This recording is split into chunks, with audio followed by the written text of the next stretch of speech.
તાજા સમાચાર તમારી ભાષામાં મેળવવા માટે ડાઉનલોડ કરો Gujarati mid Danny app. For those of us in my party, let me begin with a message to those who are no longer sitting behind me. I am sorry. We have lost too many diligent, community-spirited representatives whose wisdom and expertise will be missed in the debates and discussions ahead. Now we will take up the crucial role of His Majesty's official opposition, professionally, effectively and humbly. My advice to all members is to appreciate the role that you have every day that you have it. To be sent to this place by one's constituents is the greatest honour, privilege and responsibility.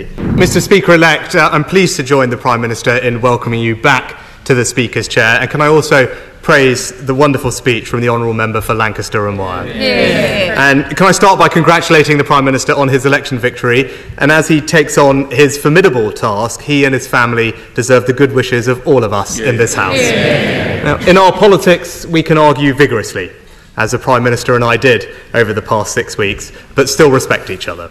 And whatever disputes we may have in this Parliament, I know that everyone in this House will not lose sight of the fact that we are all motivated by our desire to serve our constituents, our country, and advance the principles that we honourably believe in. Yeah. And to every member, new and old, let me welcome them to their places and congratulate them on their results. To be sent to this place by one's constituents is the greatest honour, privilege and responsibility. I know every one of us will be trying to repay the trust placed in us, and I look forward to continuing to represent the interests of my own rural North Yorkshire constituents. One of the great aspects of our system is no matter how high you rise, you still have that constituency which keeps you grounded. And my advice to all members is to appreciate the role that you have every day that you have it. And for those of us in my party, let me begin with a message to those who are no longer sitting behind me. I am sorry. We have lost too many diligent, community-spirited representatives whose wisdom and expertise will be missed in the debates and discussions ahead. It is important that after 14 years in government, the Conservative Party rebuilds. So now we will take up the crucial role of His Majesty's official opposition, professionally, effectively and humbly. And restoring trust begins by remembering that being here is an opportunity to do what those we serve expect of us. And in our case, that means holding the new government to account. Can I congratulate the Father of the House, the member for Gainsborough? My right honourable friend has given 41 years of remarkable, dedicated service to this House and his constituency. I know full well how ferociously my right honourable friend fights for the interests of his constituents, and I applaud him for that. My right honourable friend is also testament to the benefits of an early morning dip in the Serpentine. And members may be interested to note that the Bottomleys have also had a big influence on my right honourable friend's career. It was in 1974 that my right honourable friend ran against Arthur Bottomley in Middlesbrough in his first effort to enter this place. And today he takes over from Sir Peter, who will be missed. Yeah. And can I also congratulate the new mother of the House, the member for Hackney North and Stoke Newington.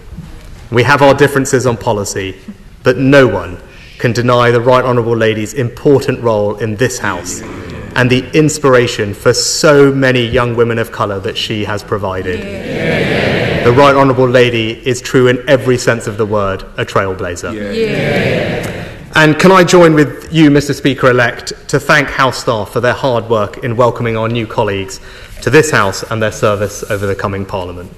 And finally, may I congratulate you, Mr Speaker-elect. When you first ascended to the Speaker's chair, you did so with a healthy majority, and that was testament to your wide appeal and the confidence in which this House places in you and your judgments. The last Conservative Prime Minister, the Right Honourable John Major, who spoke from these opposition benches, said about the role of the Speaker, "The job specification is pretty daunting. The patience of Job and the wisdom of Solomon are only the basic requirements. We demand also impartiality, independence and fairness."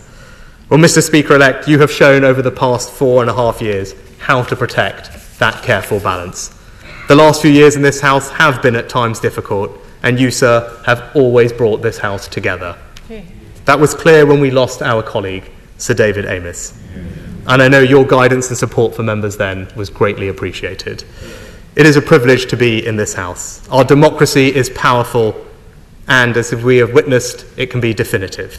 But I know that this House will, true to its best traditions, hold the executive to account. And I know that Mr. Speaker-elect will facilitate that. So in conclusion, Mr. Speaker-elect, I have no doubt that we will face difficult days together in this place, but I also know that I speak for the whole House when I say that we will all welcome your leadership and guidance in the months and years ahead. Subscribe કરો Gujarati midday. Bell icon પર click કરીને મેળવો તમામ વિડીયોના direct notification.